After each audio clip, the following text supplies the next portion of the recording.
Eto na nga pala yung mga unti-unting pagbabago dito sa dating nakatambak lang na Hyundai Scoopy. Medyo marami pang isasalpak na pyesa rito pero ngayon pa lang nakikita ko na yung magiging tindig niya.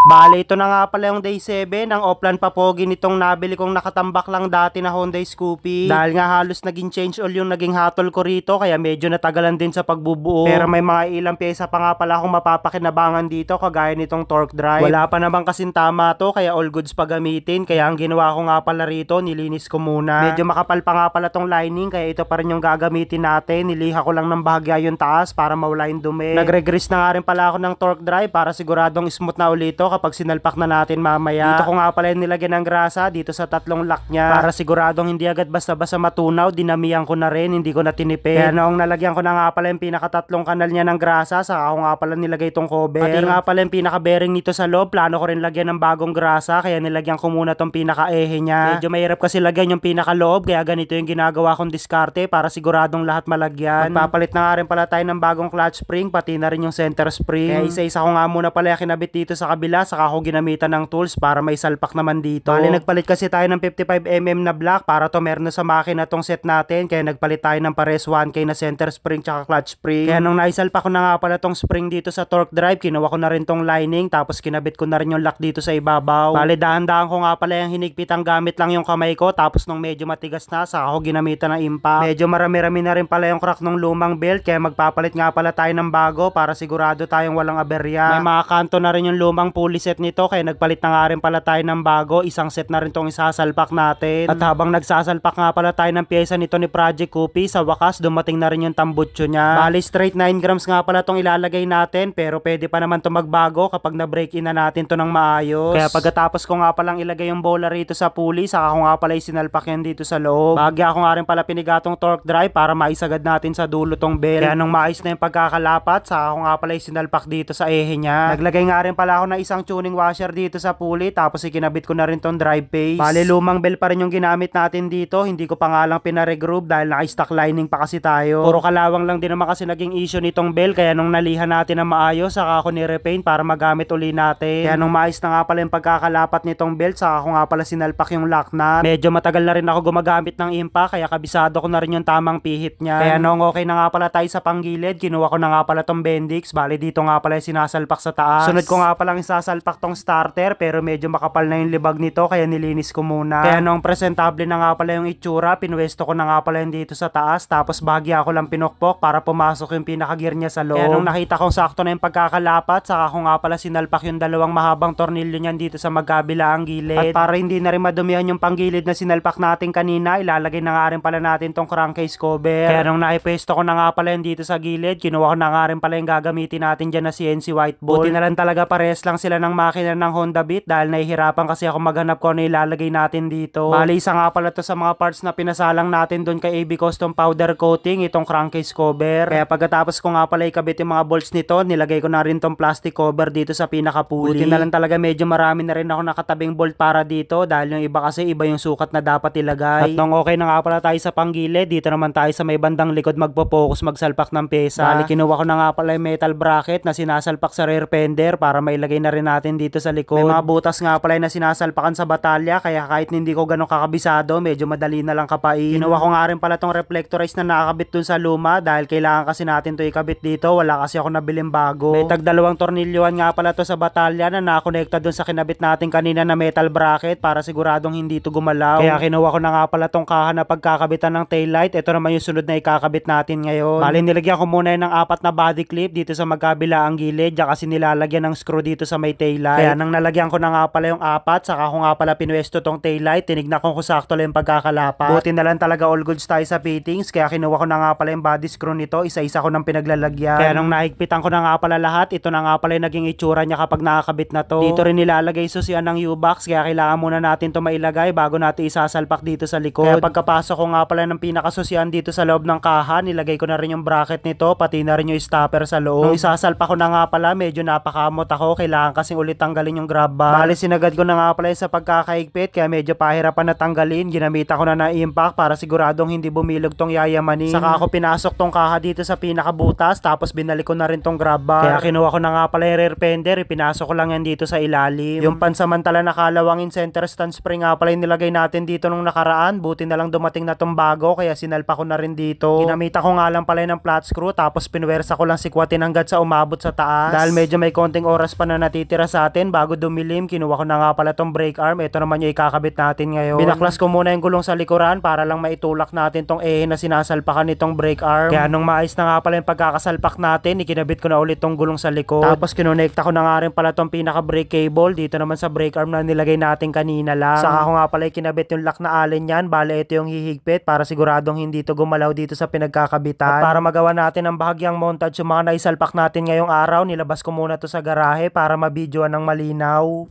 So ayun na nga, mag-update muna tayo para dito ngayon sa day 8 nito ni Project Coopy. So ito na nga pala yung mga naikabit natin ngayong araw. Ito nilagay na rin natin yung mudguard dito sa pinakailalim. Tapos itong rear fender. Yung kaha dito sa pinaglalagyan ng susian na ikabit na rin natin. Tapos yung crankcase cover, ayan, sinalpak na rin natin yung bagong panggilid dito. Halos naging change all. Bukod dun sa torque drive tsaka dun sa clutch lining. Tapos gumamit din tayo dito ng mga yayamanin na CNC. Yan, para mas maganda tignan. Tapos, ayan, nilagay na rin natin yung pinaka-cover dito sa pulley drive face. So, ayun, pansamantala dito muna nagtatapos tong video natin dahil late na rin kasi tayo nakapagsimula. Pero bukas itutuloy ulit natin yung mga piyesa na ikakabit natin dito, kaya yun yung abangan nyo. Tapos, yun nga pala, bago natin tutuloy ang tapusin, mag-update ulit tayo para dun sa ipapamana ko sa inyo na Wave Alpha, si Project Kalikasan, tsaka si Project Bilog. So yung isa sa kanila ipapamana ko yan sa inyo sa mga magtatanong kung ano yung gagawin para magkaroon kayo ng chance. Napaka basic lang, check mo lang dito sa baba kung paano, right? So yun, sa mga gusto nga magkaroon ng chance, napaka basic lang. Ang kailangan nyo lang gawin ay i-download nyo tong Masaya Game tapos i-install nyo. Iniwan ko na dyan sa baba yung link nito. So yun nga, kapag na-install nyo na, kung bago lang kayo dito, click mo lang tong register tapos pilapan mo lang yan. At kapag nakagawa ka na ng account, punta ka naman dito sa login. Literal na masaya dahil napakarami niyong pwedeng laruin. Sa mga magtatanong kung paano kayo maglalagay dito ng pondo, yun nga, para nga magkaroon ng chance na mapamanahan natin noon.